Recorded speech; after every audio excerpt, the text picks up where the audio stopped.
এই ভাগবত কথায় একদম কৃষ্ণের তার যাওয়ার আগে সে সময় তিনি উদ্ধবকে ডেকে উদ্ধবের সাথে কথা বলছেন। তার আর বাকি কারো সাথে কথা বলার কোনো মন নেই। তার অনেক পরিচিত আত্মীয় স্বজন থাকলেও তিনি দেখছেন সবার মধ্যে মিথ্যা প্রবেশ করেছে, সেই জন্য তিনি আর আত্মীয় স্বজনদের সাথেও কথা বলতে ইচ্ছুক নন। শুধু তাই নয়, তিনি চাইছেন যে এরা ধ্বংস হোক, যেখানে মিথ্যা সেটা ধ্বংস হোক, সেটা যদি নিজের আত্মীয় হয় তাও। এটাই ঈশ্বর, এটাই ভগবান, এবং তিনি তাদের ধ্বংসের রাস্তাটা করে দিয়ে যাচ্ছেন। একসময় তিনি তাদের উন্নতির রাস্তা করে দিয়ে গিয়েছিলেন, কিন্তু যখন দেখছে যে তারা মিথ্যাকে নিয়ে আছে, তারা নিজেদের শক্তির গর্বে প্রচন্ড গর্বিত হয়ে আছে, তাদের অহংকারে আকাশ বাতাস ফেটে পড়ছে, তখন তিনি ঠিক করলেন যে এদের আর থাকতে দেওয়া যাবে না, এদের সময় এসে গেছে, এদের ধ্বংস হতে হবে। এটা ঈশ্বর তত্ত্ব। এই জন্য বলছেন কি, তিনি সৃষ্টি স্থিতি প্রলয়কর্তা।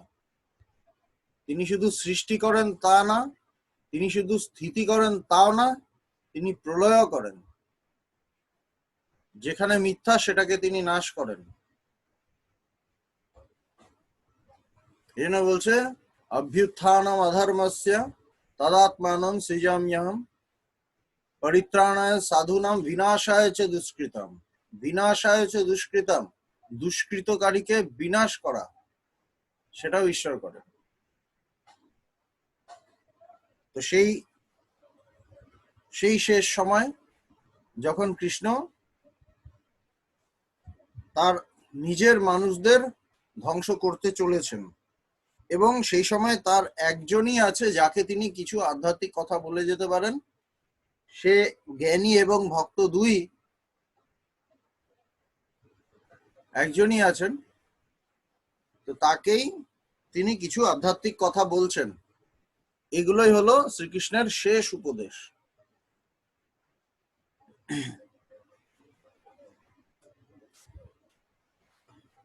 উদ্ধব জানেন যে শ্রী ভগবান সর্বদেহীর অন্তরে ও বাহিরে সদা বিদ্যমান। জগতে যা কিছু আছে সবই শ্রী ভগবানের অংশ। এই অংশকেই শ্রী ভগবানের বিভূতি বলা হয়। বলছে জগতে যা কিছু আছে সবই তিনি, সবই তিনি, এটাই তার বিভূতি। যা কিছু আছে, তিনি ছাড়া কিছু নন, কিছু নেই, তিনিই আছেন। ভগবত বিভূতি সর্বত্র বিরাজিত হলেও ভিন্ন ভিন্ন বস্তুতে ভিন্ন ভিন্ন দেহে বিভূতির তারতম্য হয়। বলছে তার বিভূতি সব জায়গায় আছে, কিন্তু তার প্রকাশে তারতম্য হয়। তিনি সব জায়গায় আছেন বিভু রূপে, কিন্তু প্রকাশের তারতম্য হয়। এটা জানতে হবে যে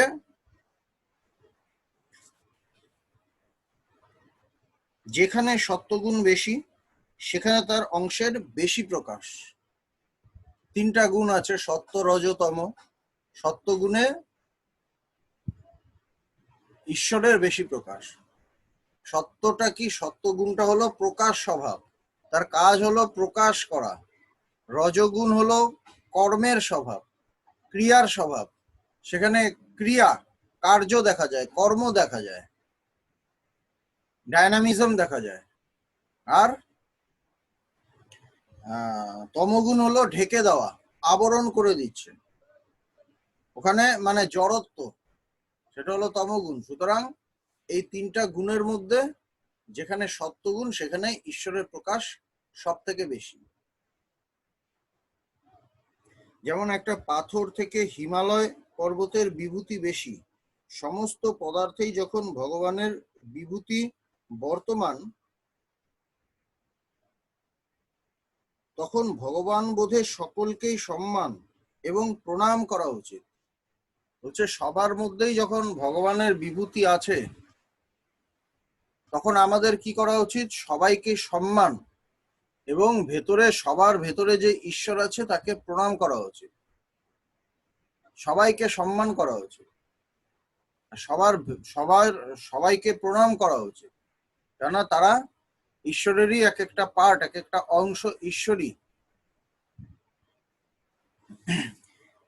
হে উদ্ধব, তুমি বাক্য, মন, প্রাণ, সমস্ত ইন্দ্রিয় এবং বিশুদ্ধ মনের দ্বারা বুদ্ধির সংযম করো। উদ্ধবকে বলছেন, কি বলছেন? বাক্য, মন, প্রাণ, সমস্ত ইন্দ্রিয় এবং বিশুদ্ধ মনের দ্বারা বুদ্ধির সংযম করো। বলছে তুমি তোমার বাক্য দ্বারা বুদ্ধির সংযম করো, বাক্যটা যেন কন্ট্রোলে হয়। যা খুশি বলছি, যা খুশি কথা বলছি, মুখ দিয়ে যেরকম খুশি শব্দ বেরোচ্ছে, ঠিক নয়, কেননা আমার বাক্যের ওপর কন্ট্রোল নেই। কেউ একজন এলো, তাকে একটা বাজে কথা বলে দিলাম, মানে আমার কথার ওপর নিজের কোনো কন্ট্রোল নেই। এটা ঠিক নয়, এটা আধ্যাত্মিকতা নয়। নিজের বাক্যের ওপর কন্ট্রোল থাকতে হবে। তারপর প্রাণের উপর কন্ট্রোল থাকতে হবে। শ্বাস প্রশ্বাস সমস্ত কিছু নিয়ন্ত্রণে থাকবে, সমস্ত কিছু নিয়ন্ত্রণে। এই খেপে যাচ্ছি, এই হাঁপাচ্ছি, করছি, মানে চঞ্চল তা নয়, স্থিরত্ব। সমস্ত ইন্দ্রিয় কন্ট্রোলে থাকবে। আমার যে 5টা ইন্দ্রিয় আছে সেগুলো কন্ট্রোলে থাকবে, সেগুলো স্থির হবে।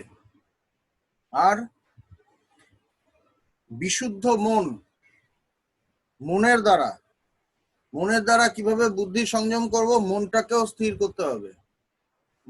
মন অস্থির কখন হয়? মন চিন্তার সমষ্টি, এবং মনের মধ্যে চিন্তার লাফালাফি যত বেশি হয় তত মন অস্থির হয়, মন চঞ্চল হয়। সুতরাং চিন্তার দাপাদাপিটাকে কমাতে হবে, চিন্তাগুলোকে শান্ত করতে হবে, স্থির করতে হবে, তাহলে মন বিশুদ্ধ হবে। মনে যত বেশি চিন্তা, মন তত অশুদ্ধ। মনে যত চিন্তা কম, যত ঈশ্বর কেন্দ্রিক চিন্তা, যত বিষয়ের চিন্তা কম, তত মন স্থির। বলছে এইগুলো দিয়ে বুদ্ধির সংযম করো। ইন্দ্রিয়ের সংযম লাগবে, বাক্যের সংযম লাগবে, মনের সংযম লাগবে। করতে করতে আমার বুদ্ধির সংযম এমনি চলে আসবে। আমার এগুলো যদি শান্ত হয়, আমার বুদ্ধিটাও শান্তই হবে, বুদ্ধিটাও আমার কন্ট্রোলেই থাকবে। তাহলে তোমাকে আর এই সংসার প্রবাহে পড়তে হবে না, কারণ এই সংযমের ফলে তোমার সর্বত্র ভগবত দর্শন হবে, এবং ভগবত দর্শনের আনন্দের ফলে ভববন্ধনের মূল যে কারণ বিষয় তৃষ্ণা, তা একেবারে দূর হয়ে যাবে। বলছে এইভাবে তুমি যখন বুদ্ধির সংযম করবে, বুদ্ধিকে কন্ট্রোল করবে, বুদ্ধি বিষয়ের দিকে যাবে না, বুদ্ধি ঈশ্বরকে বিষয় করবে। যখন তুমি এইভাবে করবে, কন্ট্রোল করবে, তখন কি হবে? বুদ্ধি মানে তখন তোমাকে আর এই সংসার প্রবাহে পড়তে হবে না। বলছে এই যে সংসারের একটা বাজে অবস্থার মধ্যে পড়ি, সংসার আমার বন্ধনের কারণ নয়, আমার বুদ্ধিটাই, আমার ভ্রান্ত বুদ্ধি আমার বন্ধনের কারণ। আমার বুদ্ধি যখন বহির্মুখী হয়, সেটাই আমার বন্ধনের কারণ, সংসার কিন্তু নয়। তো বুদ্ধি যখন অন্তর্মুখী হবে, ব্রহ্মকে, আত্মাকে, ঈশ্বরকে বিষয় করবে, তখন বুদ্ধি স্থির হয়ে যাবে। বুদ্ধি যখন স্থির হবে, তখন তা কিন্তু আমাকে আর ছিটকে দেবে না জগতের মধ্যে। তখন বলছে আর সংসার প্রবাহে পড়তে হবে না, কারণ এই সংযমের ফলে তোমার সর্বত্র ভগবত দর্শন হবে। মন যখন গিয়ে সেই জায়গায় ব্রহ্মে গিয়ে স্থির হবে, ঈশ্বরে গিয়ে একাকার হবে, তখন আমি বাইরেও সেই ঈশ্বরকেই দেখব, আমি ঈশ্বরকেই দেখব। এবং ভগবত দর্শনের আনন্দের ফলে, ভগবত দর্শনের যে এই আনন্দ, একটা অদ্ভুত আনন্দ, অদ্ভুত টেস্ট, এর জন্য কি হবে? ভববন্ধনের যে মূল কারণ বিষয় তৃষ্ণা, তা একেবারে দূর হয়ে যাবে।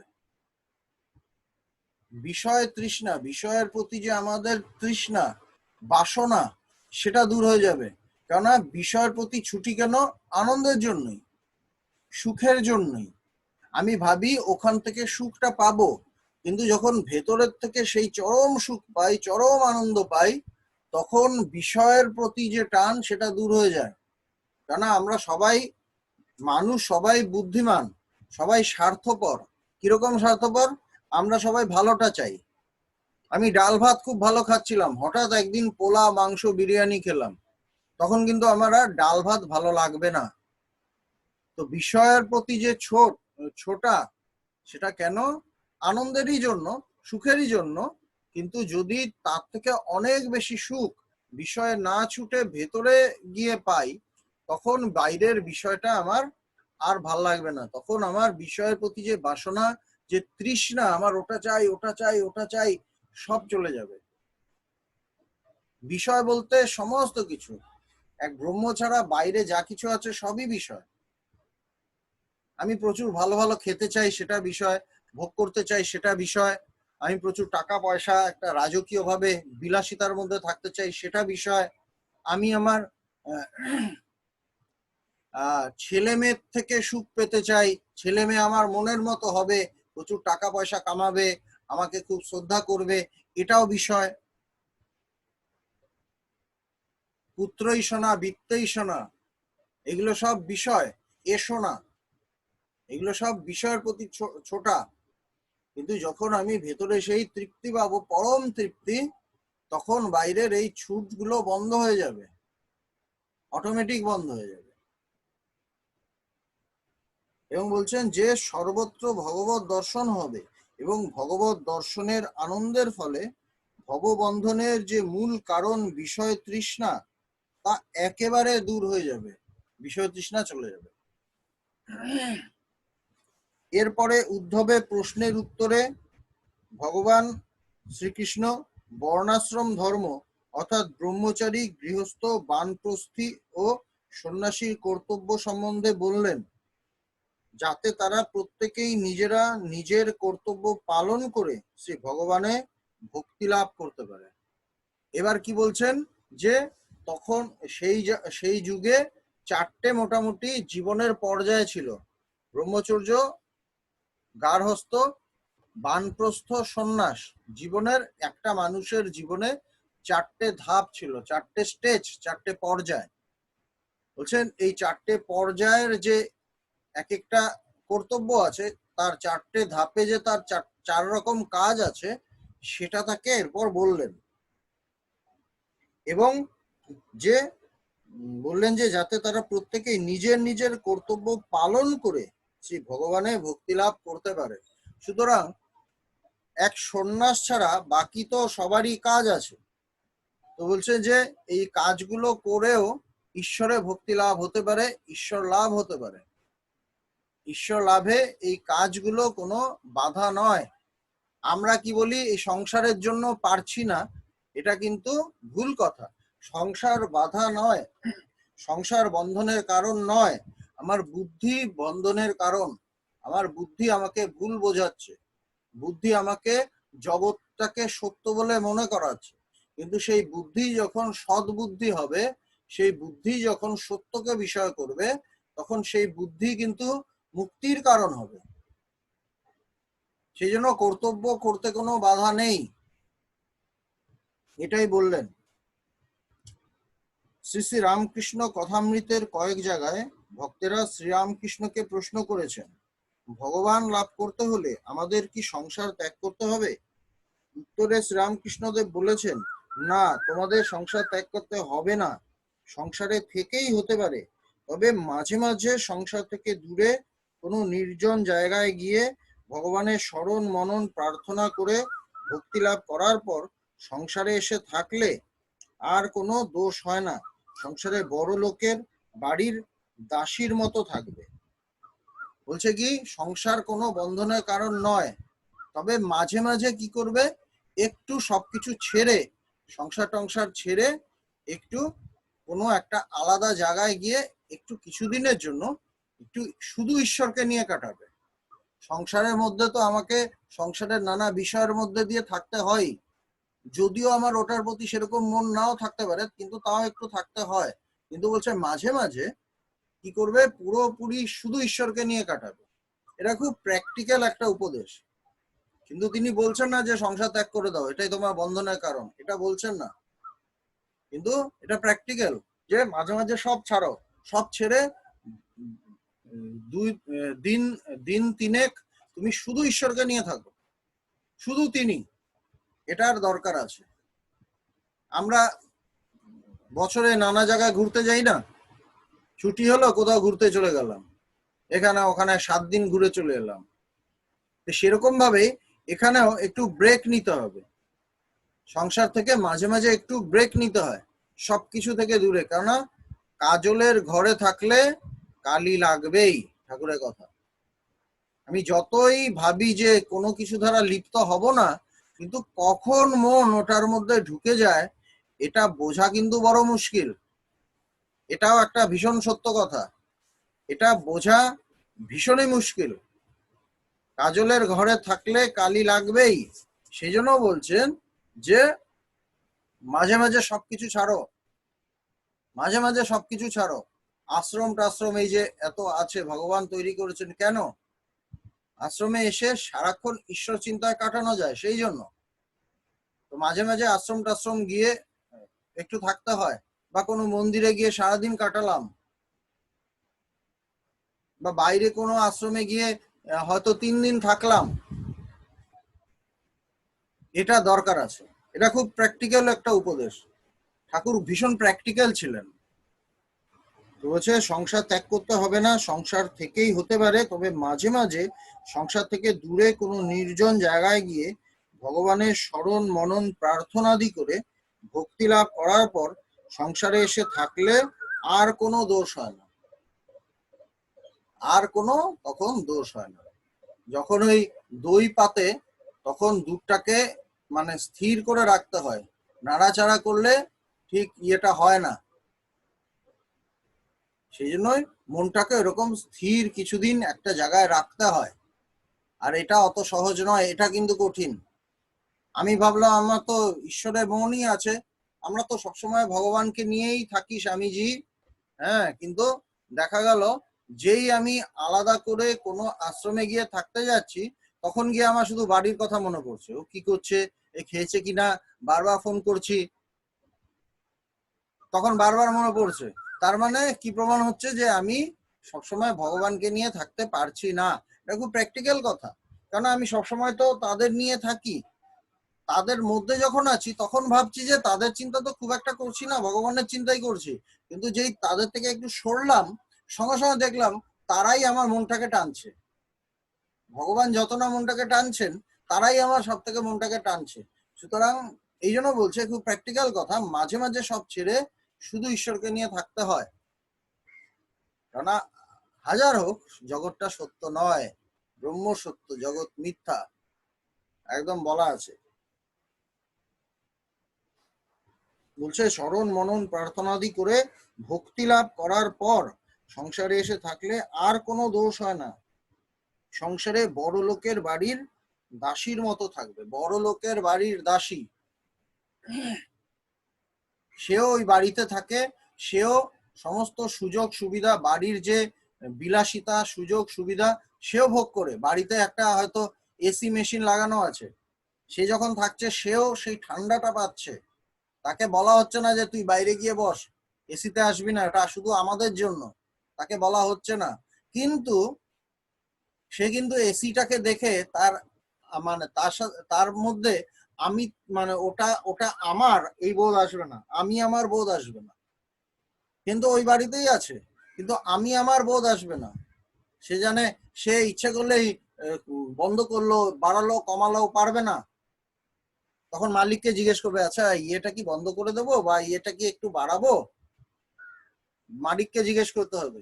সে গিয়ে আলমারির লকার খুলতে, আলমারি খুলতে পারবে না, লকার খুলতে পারবে না, মালিককে জিজ্ঞেস করতে হবে, চাবিটা মালিকের কাছে। সেরকম ভাবেই সবকিছু মালিকের, সবকিছু ভগবানের। এই সংসারে আমি আছি ঠিকই, কিন্তু এই সংসারটা আমার নয়। আমি এর কর্তা নই, আমি এর কর্ত্রী নই।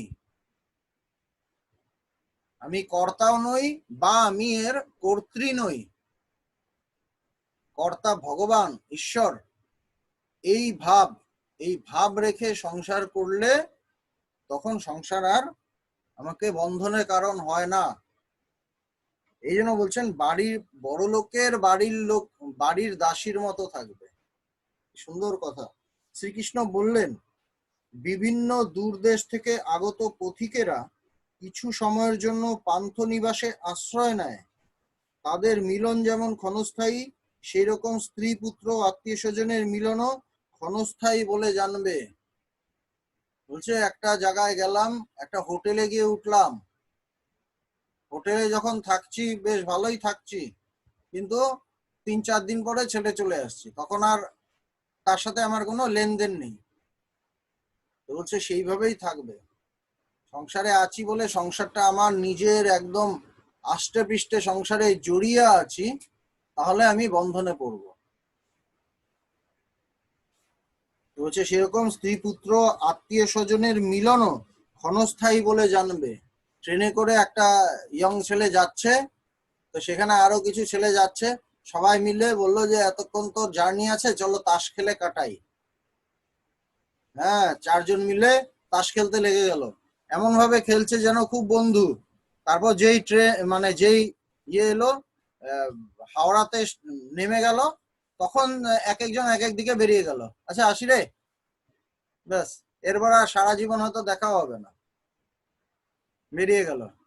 ওই রকম ভাবেই সংসারে যে আছি, হয়তো 4 জন 5 জন একসাথে আছি, ওইভাবে ভাবতে হবে যে আমরা একটা জায়গায় যাচ্ছি, এই যেতে গিয়ে আমাদের মিট হয়েছে, এখানে আমরা একটু তাস খেলছি, এই যে একসাথে থাকছি, খাচ্ছি দাচ্ছি, একসাথে মানে একই ঘর শেয়ার করছি, তো এইভাবে ভাবতে হবে আমরা তাস খেলছি। যখন নেমে যাব স্টেশনে, তখন এক একজন এক এক দিকে, এক একজনের এক এক সংস্কার, এক একজনের এক এক ধরনের চিন্তা ভাবনা, এক একজনের গন্তব্য এক একটা। কেউ মুক্ত হয়ে যাচ্ছে, কেউ বদ্ধ হয়ে যাচ্ছে, একই বাড়িতে সবাই এক নয়, সব আলাদা। আমার সাথে একজনের সাথে আমার নিত্য সম্পর্ক, সেটা হলো ঈশ্বর। আর কারোর সাথে আমার নিত্য সম্পর্ক নয়, আর সব আলাদা। কিন্তু সবার মধ্যে তিনি আছেন, আমার মধ্যেও তিনি আছেন, ওর মধ্যেও তিনি আছেন, সেখানেই মিল। আমাদের প্রত্যেকের মধ্যে যে তিনি আছেন সেখানেই মিল, এছাড়া কিছু মিলের ব্যাপার নেই। এছাড়া তার মন আলাদা, আমার মন আলাদা, তার শরীর আলাদা, আমার শরীর আলাদা, তার বুদ্ধি আলাদা, আমার বুদ্ধি আলাদা। এক ব্রহ্মেই মিল, স্বরূপেই মিল, আর কোনো মিল নেই, আর কোথাও কোনো মিল নেই, আর কোথাও কোনো মিল নেই। যেন ভগবানের গুরুদেব পবিত্রানন্দজির আর্টিকেল, আত্মস্বরূপে আমরা চির অবিচ্ছিন্ন এক। আত্মস্বরূপে আমরা চির অবিচ্ছিন্ন এক। আত্মস্বরূপে, এমনি অবিচ্ছিন্ন এক বলেননি, এমনি বলেননি আমরা জীব স্বরূপে আমরা অবিচ্ছিন্ন এক বলেননি, আত্মস্বরূপে অবিচ্ছিন্ন এক। মানে যখন আমি আত্মা বা ব্রহ্ম, তখন আমি আরেকজনের সাথে, জগতের সাথে অবিচ্ছিন্ন এক, কেননা সেও ব্রহ্ম। কিন্তু আমি যখন জীব, তখন আমি কারোর সাথে অবিচ্ছিন্ন নই, আমি বিচ্ছিন্ন। আমি জীব হয়ে যদি অবিচ্ছিন্ন ভাবি, আমি জীব হয়ে যদি অবিচ্ছিন্ন ভাবি, আমি 4 জনের সংসারের মধ্যে থাকি, আমি এই 4 জনের সংসারটাকে অবিচ্ছিন্ন ভাবলাম, আমরা প্রত্যেকে জীব হয়ে, এর থেকে বড় বন্ধন আর কিছু নেই। আমার মানে বন্ধনটাই অবিচ্ছিন্ন হলো, আর মুক্তিটা আর হলো না, মুক্তিটা আর হলো না, আমার বন্ধনটাই অবিচ্ছিন্ন হয়ে গেল। সেই জন্য বুঝতে হবে, সংসার আমার যতই আনন্দের কারণ হোক কোনো এক সময়, তাও সেটা মিথ্যা, মিথ্যাই। ঠাকুর রামকৃষ্ণদেব বলছেন, জগৎটা যদি সত্য হতো, কামার পুকুরকে সোনা দিয়ে মুড়িয়ে যেতুম, কামার পুকুরকে সোনা দিয়ে মুড়িয়ে যেতুম। কিন্তু জগৎটা সত্য নয়, সোনা সত্য নয়, যতই দামি হোক, জগতে তার দাম, আসলে দাম নেই। এক এক পয়সাও তার দাম নেই। এই ক্ষণস্থায়ী মিলন বলে জানবে, স্বপ্নদৃষ্ট মিলন যেমন স্বপ্ন ভেঙে গেলেই মিথ্যা হয়ে যায়, সেই রকম স্ত্রী পুত্র আত্মীয় স্বজনের দেহ নাশ হলেই জীবিত অবস্থার সেই মিলন মিথ্যা হয়ে যায়। হচ্ছে স্ত্রী পুত্র আত্মীয় স্বজনের দেহ নাশ হলেই, কেউ মারা গেলেই মিলন বিচ্ছিন্ন হয়ে যায়, মিলন আর থাকে না, মিথ্যা হয়ে যায়। সুতরাং গৃহস্থরা আসক্তিহীন হয়ে অতিথির মতো উদাসীন ভাবে গৃহধর্ম করলে, অহংকার শূন্য হয়ে কাজ করলে সংসারে থেকেও সংসারে বদ্ধ হয় না। কি? গৃহস্থরা আসক্তিহীন হয়ে, কোনো আসক্তি থাকবে না, সবকিছু করব, আসক্তি থাকবে না, আসক্তিহীন হয়ে অতিথির মতো উদাসীন ভাবে গৃহধর্ম করলে, অতিথিরা যখন আসে একটা বাড়িতে ভেঙে গেল, সে কিন্তু খুব একটা নির্লিপ্ত, বাড়ি কর্তা এই দেখেছো এই জায়গাটা ভেঙে গেছে, এটা সারাতে হবে, ইয়ে করতে হবে, সে সবসময় ওই সারানোর কথা ভাবছে। কেননা বাড়ির একটা জায়গায় ফাটল ধরেছে, মানে তার হৃদয়ে ফাটল ধরে গেছে। কিন্তু একটা অতিথি এসে থাকবে, ও তাই না, ফাটল ধরেছে, আচ্ছা আচ্ছা, এরপর অন্য কথায় চলে যাবে, কেননা সে ওটার সাথে যুক্ত নয়। সেরকম ভাবে বলছে এই সংসারে অতিথির মতো থাকো, সংসারে কিছু ফাটল ধরলে যেন আমার হৃদয়ে, আমার মনে ফাটল না ধরে। বলছে উদাসীন ভাবে গৃহধর্ম করলে, অহংকার শূন্য হয়ে কাজ করলে সংসারে থেকেও বদ্ধ হয় না। বলছে কি কি লাগবে? আসক্তিহীন, আসক্তি থাকবে না, আর কি? উদাসীন, ওই একই কথা, আসক্তি না থাকলেই উদাসীনতা আসবে। আর কি? বলছে অহংকার শূন্য হয়ে, অহংকার বড় ভয়ঙ্কর একটা জিনিস। কর্তা, বলছে আমি কর্তা, এটা আমার বাড়ি, আমার গাড়ি। ঠাকুর রামকৃষ্ণদেবের খুব সুন্দর উদাহরণ আছে না, যে এই এরকম কি বলে আমফানের মতো একটা ঘূর্ণিঝড় এসছে, এরকম আমাদের বিল্ডিং এর মতো ছিল না, তার বাড়িটা একটা কুড়ে ঘরের মতোই ছিল, এবার বিরাট ঘূর্ণিঝড়, কিন্তু সে মানে জাগতিক মানুষ, ঈশ্বরে খুব একটা মন টন নেই। এইবার যখন এসছে এরকম ভয়ঙ্কর ঝড়, সব উড়িয়ে নিয়ে যাচ্ছে, তখন ভাবছে আমার তো বাড়িটা গেল, এবার কি হবে? কাউকে ডেকে তো পাওয়া যাবে না, কোনো প্রতিবেশী এসে আমার বাড়ি ঠিক করতে এগিয়ে আসবে না, কোনো প্রশাসন আসবে না, পুলিশ আসবে না, কিচ্ছু আসবে না, আমাকেই যতটা রক্ষা করতে হবে। এবং সে দেখছে আমি নিজেও তো রক্ষা করতে পারবো না, কারণ আমি বেরোলে আমি তো উড়ে যাব, কি করা যায়? তখন দেখেছে এখন আমাকে ভক্ত হতে হবে। সারা জীবন সে ভগবানকে ডাকার কথা ভাবেনি, কিন্তু এখন দেখছে এখন আমাকে ভক্ত হতে হবে, কেননা শেষ তার পাওয়ার যদি তিনি থাকেন তাহলে তিনি বাঁচাতে পারেন, আর কেউ নেই এখন। তো বলছে যে সে ঝড়কেই বা বরুণ দেবকেই, বাতাসের দেবতা বরুণ, তো বরুণ দেবকেই সে, না পবন, সে পবন দেবকেই সে ইয়ে করছে, টোপ দিচ্ছে যে রামের বাড়ি, রামের বাড়ি, মানে ভেঙো না, এটা ঈশ্বরের বাড়ি। হ্যাঁ, দেখছে ঝড় থামে না, তা বলছে লক্ষণের বাড়ি, দেখে ঝড় ঝড় থামে না, সে এই ঠাকুরের বাড়ি, শিবের বাড়ি, এর বাড়ি, এরকম নানা কিছু বলছে, বলছে কোনোভাবেই ঝড় থামে না, আরো ভেঙে যাচ্ছে, ভেঙে পড়লো বলে, উড়িয়ে নিল বলে, তখন দেখেছে আর থাকা যাবে না, তখন বলে ধুর শালার ঘর, বলে বাড়ি থেকে বেরিয়ে গেল। তখন কিন্তু রামের বাড়ি, এই বাড়ি, রামের ঘর, এই ঘর, ওইসব আর বলছো না, বলছে ধুর শালার ঘর, এবং বেরোনোর পরেই সব উড়িয়ে নিয়ে চলে গেল।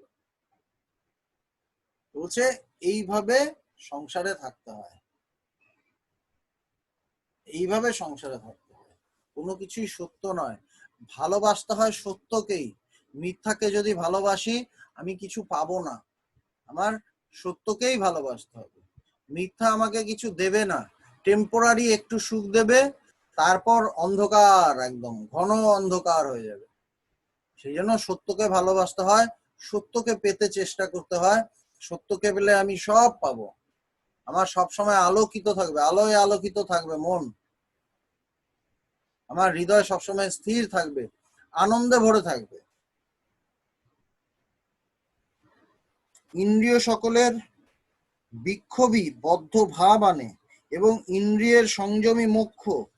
বিষয়ের প্রতি ইন্দ্রিয়ের আকর্ষণ থেকেই বন্ধন, আর সর্বতভাবে ইন্দ্রিয়কে বশীভূত করতে পারলেই মুক্তি। বলছে ইন্দ্রিয় সকলের বিক্ষোভী বদ্ধভাব আনে। ইন্দ্রিয়গুলো যখন জগতের পেছনে ছোটে, বিষয়ের পেছনে ছোটে, তখনই তখনই বদ্ধ আমি।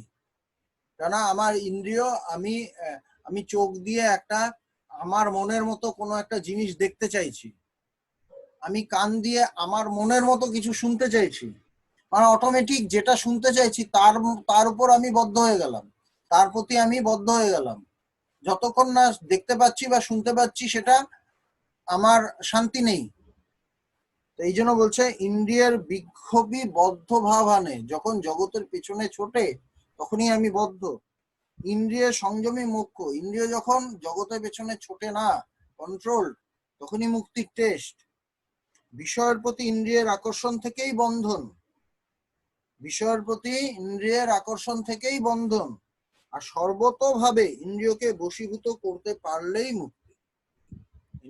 ইন্দ্রিয় যখন বশীভূত হয়ে যায় তখনই মুক্তি। সন্ন্যাসীরা ষড়রিপু সংযত করে বাসনা রহিত হয়ে আত্মাতেই মহাসুখ অনুভব করবে এবং আমার ভাবে বিভোর হয়ে পৃথিবী ভ্রমণ করবে। বলছে সন্ন্যাসীদের কি, এতক্ষণ সংসারীদের কথা বলা হলো, এবার সন্ন্যাসীদের জন্য বলছেন কি, তারা তাদের যে রিপুগুলো আছে, কাম ক্রোধ লোভ মোহ মদ মাৎসর্য, এগুলোকে সংযত করবে, করে বাসনা শূন্য হবে, বাসনা যেন না থাকে, জগৎ বাসনা হয়ে আত্মাতেই মহাসুখ অনুভব করবে, আত্মাতেই ব্রহ্মেই সুখ, ব্রহ্মেই আনন্দ পাবে এবং ঈশ্বরীয় ভাবে ভাবিত হয়ে সারা পৃথিবী নানা জায়গায় ঘুরবে। সন্ন্যাসী বৃথা তর্ক বিচারে লিপ্ত হবে না, বৃথা কারো সাথে বেকার কথা বলবে না, তর্ক করবে না, অপরের দুর্ব্যবহার সহ্য করবে কিন্তু নিজে দুর্ব্যবহার করে অপরের মনে কষ্ট দেবে না। এটা সন্ন্যাসীর একটা ভীষণ ইম্পর্টেন্ট কথা। অপরের দুর্ব্যবহার সহ্য করবে, আমাকে কেউ একটা বাজে কথা বললো, আমার সহ্য করতে হবে, আমার সহ্য করতে হবে, কিন্তু সে আবার উল্টে বাজে কথা বলবে না। সেও যদি তার মতোই বাজে কথা বলে, একজন গালি দিল, সেও যদি গালি দেয়, তাহলে কি হলো? তাহলে সে সন্ন্যাসী হলো না, সে তো গৃহস্থই হয়ে গেল। সেজন্য বলছে অপরের দুর্ব্যবহার সহ্য করবে কিন্তু নিজে দুর্ব্যবহার করবে না, কোনোভাবেই করবে না। কাউকে বকতে পারে, সে দেখছে কাউকে কেউ একটা ভুল করছে, তাকে ঠিক করার জন্য, তার মঙ্গলের জন্য তাকে বকলো, এই এটা ঠিক করছো না, সেটা অন্য জিনিস, সেটার সাথে দুর্ব্যবহারের কোনো মিল নেই। দুর্ব্যবহার মানে আমি ঘৃণা থেকে করছি, দেশ থেকে করছি। আর আমি কাউকে মঙ্গলের জন্য যদি বকি, সেটা আমি ভালোবাসা থেকে বকছি। ভগবান আমাদের কত ঝেড়েছেন, কত বকেছেন, কিন্তু সেটা প্রেম থেকে, দুর্ব্যবহার করেননি, কারো সম্বন্ধে বদনাম করেননি। এগুলো বুঝতে হবে। এটা হলো সন্ন্যাসী কর্তব্য। ভাববে একই পরমাত্মা যেমন সর্বভূতে বিরাজিত, সেই রকম তিনি আমার হৃদয়েও অবস্থিত। আত্মদৃষ্টিতে পরস্পরের সাথে বিরোধের সম্ভাবনা থাকে না। কি ভাববে? যে ওর মধ্যেও সেই পরমাত্মাই আছেন, যে পরমাত্মা আমার মধ্যে প্রকাশিত, সে একই পরমাত্মা, একই ব্রহ্ম তার মধ্যেও আছেন। তো যখন আমার সেই আত্মদৃষ্টি হবে, ব্রহ্মে দৃষ্টি হবে, ব্রহ্মে মন যাবে, ব্রহ্মে মন স্থিত হবে, তখন বিরোধ হবে না, বিরোধ থাকবে না। সন্ন্যাসী আহার পেলেও আনন্দিত হবে না, আবার না পেলেও দুঃখিত হবে না।